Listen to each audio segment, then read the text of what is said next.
warahmatullahi wabarakatuh. Perkenalkan, nama saya Puspita Indara Mawanti dari kelas 11 IPS 2. Saya dari kelompok 1 akan membahas ancaman terhadap negara Indonesia, yaitu ancaman agresi militer. Sebelum kita membahas seperti faktor-faktor, strategi, serta apa saja yang mempengaruhi integrasi nasional dari akibat agresi militer ini, saya akan membahas mengenai pengertian agresi militer.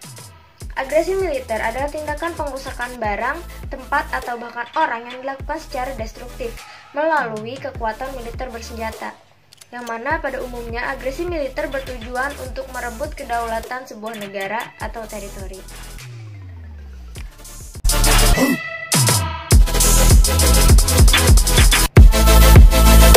Bagaimana ancaman tersebut mempengaruhi integrasi nasional? Yang pertama ada menghambat pembangunan negara. Yang kedua, membebani biaya pemerintah dalam menanggulangi kerusakan.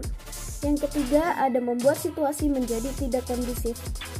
Yang keempat, menimbulkan korban jiwa terutama pada wanita dan anak-anak. Yang terakhir, menodai martabat sebuah negara. Pertanyaan: apa pengaruh dari ancaman tersebut?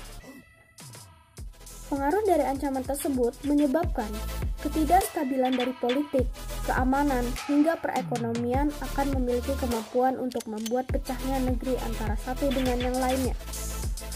Yang kedua, mengapa pembangunan negara bisa terhambat? Itu karena ancaman yang memengaruhi integrasi nasional yang membuat pembangunan bisa terhambat. Yang terakhir, apa tujuan agresi militer? Tujuannya adalah merebut daerah-daerah perkebunan yang kaya dan memiliki sumber daya alam, terutama minyak.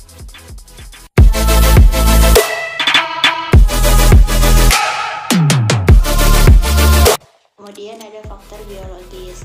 Faktor biologis yang mempengaruhi perilaku agresi menurut Davidoff tahun 1991 adalah gen tampaknya berpengaruh pada pembentukan sistem neural otak yang mengatur perilaku agresi. Yang kedua, sistem otak yang tidak terlibat dalam agresi ternyata dapat memperkuat atau menghambat sirkuit neural yang mengendalikan agresi. Yang ketiga, kimia darah khususnya hormon seks yang sebagian ditentukan faktor keturunan juga dapat mempengaruhi perilaku agresi. Yang keempat, kesenjangan generasi. Faktor-faktor yang dapat memudahkan munculnya ancaman tersebut yaitu ada 5. Yang pertama itu ada faktor-faktor kognitif, yaitu sejalan dengan gagasan Berkowitz, sebuah penelitian terkenal pada tahun 1993 menemukan bahwa orang-orang yang tinggal dalam rumah tangga dengan senjata api 2,7 kali lebih mungkin dibunuh daripada mereka yang tanpa senjata api. Berbagai faktor kognitif lainnya menentukan apakah individu berespon secara agresif terhadap situasi yang menyakitkan. Yang kedua itu ada faktor amarah. Faktor amarah itu merupakan emosi yang memiliki ciri-ciri aktivitas sistem saraf parasimpatik yang tinggi dan adanya perasaan tidak suka yang sangat kuat yang biasanya disebabkan adanya kesalahan yang mungkin nyata-nyata salah atau mungkin juga tidak. Yang ketiga itu ada peran belajar model kekerasan. Para pakar teori kognitif sosial meyakinkan bahwa agresi dipelajari melalui proses penguatan dan belajar dari pengamatan. Agresi dapat dipelajari dengan menyaksikan orang lain melakukan tindakan agresi. Yang keempat itu ada frustasi. Frustasi itu terjadi bila seseorang terhalang oleh sesuatu hal dalam mencapai suatu tujuan, kebutuhan, keinginan, pengharapan, atau tindakan tertentu. Frustasi yang berujung pada perilaku agresi sangat banyak contohnya. Beberapa waktu yang lalu di sebuah sekolahan di Jerman terjadi penembakan guru-guru oleh seseorang siswa yang baru diskorsing akibat membuat surat izin palsu. Yang terakhir, yang kelima itu ada proses kedisiplinan yang keliru, yaitu pendidikan disiplin yang otoriter dengan penerapan yang keras terutama dilakukan dan memberikan hukuman fisik dapat menimbulkan berbagai pengaruh yang buruk bagi remaja. Pendidikan disiplin seperti itu akan membuat remaja menjadi seorang penakut, tidak ramah dengan orang yang lain dan membenci orang yang memberi hukuman, kehilangan spontanitas serta inisiatif, dan pada akhirnya melampiaskan kemarahannya dalam bentuk agresi kepada orang lain.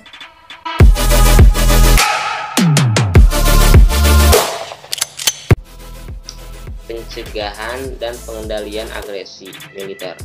Yang pertama itu hukuman, yang kedua itu katarsis, yang ketiga itu intervensi kognitif atau permintaan maaf dan mengatasi defisit kognitif. Yang keempat itu pemaparan terhadap model non-agresif atau pertahanan yang menular. Yang kelima itu pelatihan dalam keterampilan sosial atau belajar untuk memiliki hubungan baik dengan orang lain.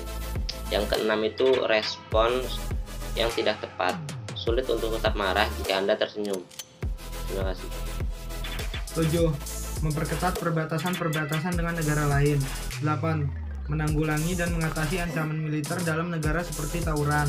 9. Melatih tentara lebih disiplin lagi dalam menjaga daerah perbatasan. 10.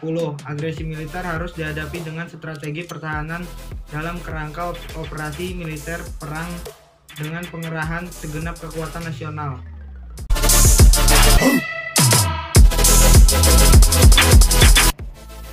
Lalu untuk kesimpulannya menurut saya adalah agresi militer adalah tindakan perusakan barang, tempat atau bahkan orang dengan kekuatan militer bersenjata yang bertujuan untuk merebut kedaulatan sebuah negara atau teritori.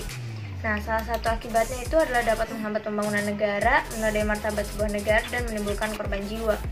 Kemudian untuk faktornya sendiri terdapat faktor biologis dan juga faktor kognitif. Faktor kognitif itu contohnya seperti amarah, sementara biologis seperti sistem otak.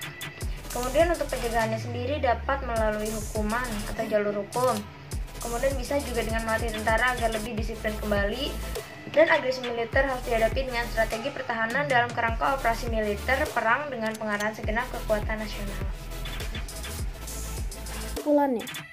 Kesimpulannya adalah pengaruh dari ancaman agresi militer menyebabkan ketidakstabilan dari politik, keamanan, hingga perekonomian yang bisa membuat pembangunan negara bisa terhambat, dan tujuan agresi militer yang membuat pecahnya suatu negeri.